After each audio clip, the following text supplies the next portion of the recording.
નમસ્કાર દર્શક મિત્રો, આપ નિહાળી રહ્યા છો દીપ પ્રકાશ ન્યૂઝ અને સમય થયો છે આજના મહત્વના સમાચાર પર એક નજર કરવાની।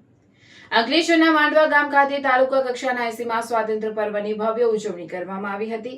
નાયબ કલેક્ટર ભવદીપસિંહ જાડેજાએ રાષ્ટ્રધ્વજ ફરકાવી સલામી આપી હતી। આ પ્રસંગે વિવિધ ક્ષેત્રે ઉત્કૃષ્ટ કામગીરી કરનારાઓનું સન્માન પણ કરવામાં આવ્યું હતું। અંકલેશ્વર તાલુકા કક્ષાના 80મા સ્વાતંત્ર્ય દિનની માંડવા ગામની કુમાર શાળા ખાતે આન બાન અને શાન સાથે ઉજવણી કરવામાં આવી। કાર્યક્રમ દરમિયાન અંકલેશ્વરના નાયબ કલેક્ટર ભવદીપસિંહ જાડેજાના હસ્તે રાષ્ટ્રધ્વજ ફરકાવી ધ્વજવંદન કરવામાં આવ્યું હતું। આ પ્રસંગે મામલતદાર રાજન વસાવા, તાલુકા પંચાયત પ્રમુખ વિવેક ભરડીવાલા, તાલુકા આરોગ્ય અધિકારી ડોક્ટર સુશાંત કઠોરવાલા, તાલુકા વિકાસ અધિકારી સહિત પોલીસ અધિકારીઓ અને અન્ય મહાનુભાવો ઉપસ્થિત રહ્યા હતા। સ્વાતંત્ર્ય પર્વની ઉજવણીના ભાગરૂપે શાળાના વિદ્યાર્થીઓ દ્વારા દેશભક્તિથી ભરપૂર વિવિધ સાંસ્કૃતિક કાર્યક્રમો રજૂ કરવામાં આવ્યા હતા।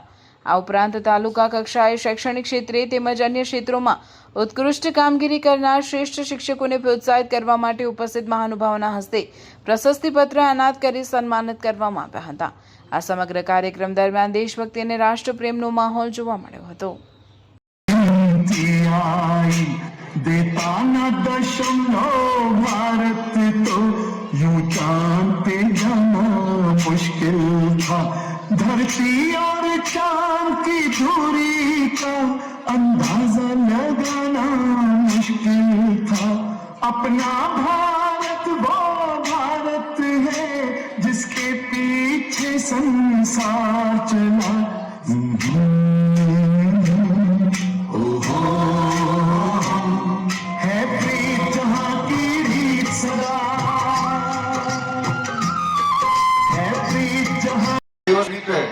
અત્રે હાજર અંકલેશ્વર, માંડવા તથા દેશના વિવિધ ભાગમાંથી પધારેલા તમામ આપણા નાગરિકો, મામલતદાર શ્રી, તાલુકા વિકાસ અધિકારી શ્રી, તાલુકા પંચાયતના સભ્યશ્રીઓ, જિલ્લા પંચાયતના સભ્યશ્રીઓ, પ્રાથમિક શાળા તેમજ વિવિધ સ્કૂલોમાંથી પધારેલ વિદ્યાર્થીઓ તેમજ શિક્ષકગણ અને ગ્રામજનોનું હું આ પાવન પર્વે હાર્દિક સ્વાગત કરું છું।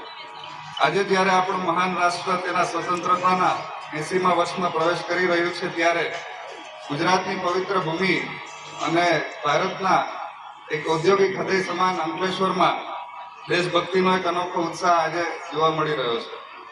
આ ગૌરવભેર લહેરાતો આપણો રાષ્ટ્રીય ધ્વજ તિરંગો આઝાદીના સાક્ષાત ધબકારા સમાન છે। ભારતનું સાચું સામર્થ્ય માત્ર સરકારી ભવનોમાં નહીં, પરંતુ આપણા ગામડાઓ અને ઉદ્યોગોમાં વસી રહ્યું છે। મિત્રો, કોઈ વ્યક્તિના જીવનમાં 80 વર્ષનો સમયગાળો પરિપક્વતા અને અનુભવનો એક પરાકાષ્ઠા હોય છે।